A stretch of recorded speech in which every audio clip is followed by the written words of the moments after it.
Здравейте, приятели! Мислили сте някога да отидете в Непал, а до базовия лагер на Еверест? Ако обичате планината и тази мисъл ви се е прокрадвала някога, то със следващото видео ще дам отговор на някои от въпросите ви и надявам се ще ви надъхам да предприемете това приключение, което ще остане завинаги запечатано в паметта ви. Във видеото ще дам отговор и на следните въпроси. Как се стига до Непал и до базовия лагер? Кога се ходи? Колко време отнема експедицията? Какъв опит и каква физическа подготовка ви е нужна? Каква екипировка ви е нужна? Какви са условията по време на прехода? И не на последно място, струва ли си? И така, нека започнем с това как се стига до Непал и до базовия лагер.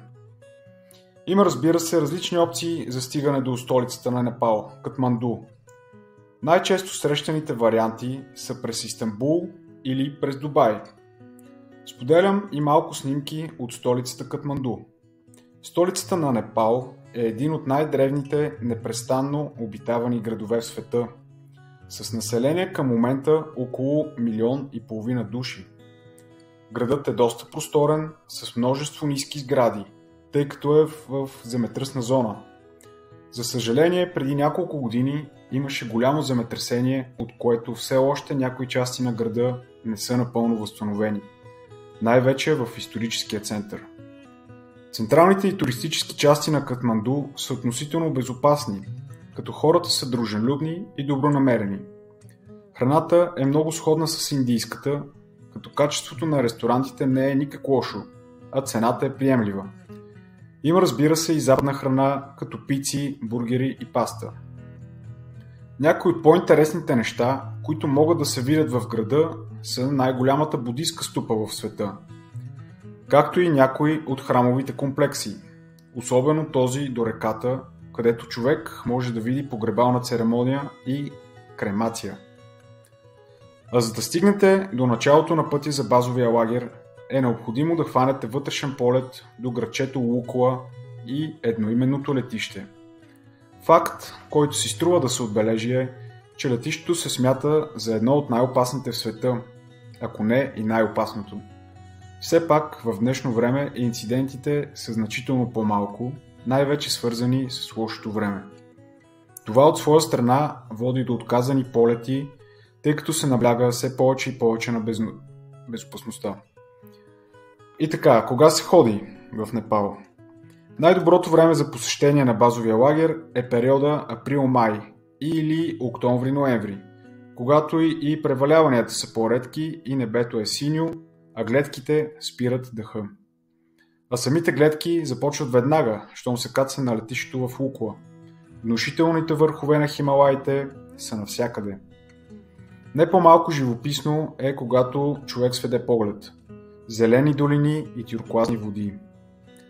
И така, колко време отнема самата експедиция?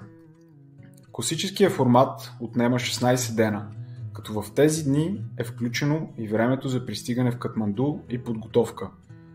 А същинското ходене е 8 дена до базовия лагер на 5364 метра и 4 дена за връщане обратно до Катманду. Има, разбира се, и по-кратки варианти, но те са свързани с съкращаване на дните за аклиматизация, което при някои хора може да се окаже проблем. Ходи се средно около 6 часа на ден, като всеки се движи със своето темпо и има достатъчно време за всичко и максимално удоволствие от трека. Какъв опит и каква физическа подготовка ви е нужно? Като цяло, опит не се изисква. Разбира се, хубаво е човек да е бил по планините, за да има представа в какво се впуска. Има истории за хора, които правят прехода и без никакъв планински опит, но е желателно все пак да имате подобен. По-важното обаче е да сте в добра физическа форма и тялото ви да е достатъчно издръжливо на продължително натоварване. Както физическо, така и психическо. Колкото по-подготвен е човек, толкова по-приятен ще е прехода и ще може да се наслаждава на величието на Хималаите и заобикалящата природа. А каква екипировка ви е нужна? Значителна част от нещата могат да бъдат набавени от Непал, тъй като е значително по-евтино от предлаганото в България. Като задължителни неща бих споменал удобни обувки, трисезонни минимум, топъл панталон, полар, якет, термобельо. Има достатъчно информация в интернет за екипировката и в това видео няма да се спирам детайлно на това. И все пак, като задължително оборудване, трябва да отбележа, че ви трябва достатъчно топъл спален чувал и яки за зимни преходи, които за щастие може да наемете от Непал и да не се налага да купувате специално. Какви са условията по време на прехода?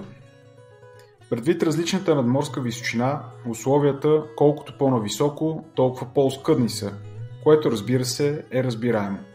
Но като цяло бих казал, че са доста прилични условията.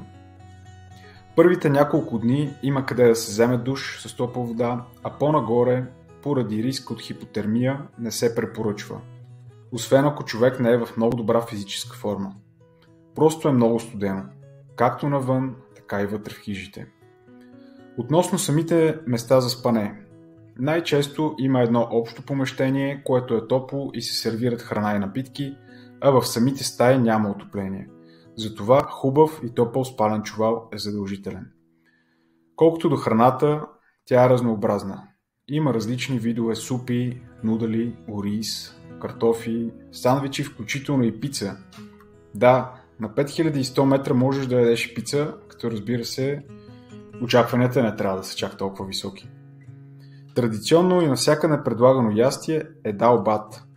Хубавото е, че ако го поръчате, можете да си досипвате неограничен брой пъти от него. Важен момент от експедицията са гидовете и носачите. Би било несправедливо да не им се отдаде нужното уважение. На 3000 метра в Непал всичко се носи на гръб. Така е било, вероятно така и ще бъде. Носачите са от всякакви възрасти, като има и жени. Освен багажа на туристите, носят и всички провизии за хижите, както и строителни материали. Обикновено тези хора носят около 20 до 30 кг на гръб, но често стигат и до 40. И не на последно място, струва ли си човек да ходи 8 дена, за да стигне базовия лагер? Ако до сега сте имали колебания, то надявам се следващите снимки ще ви убедят окончателно.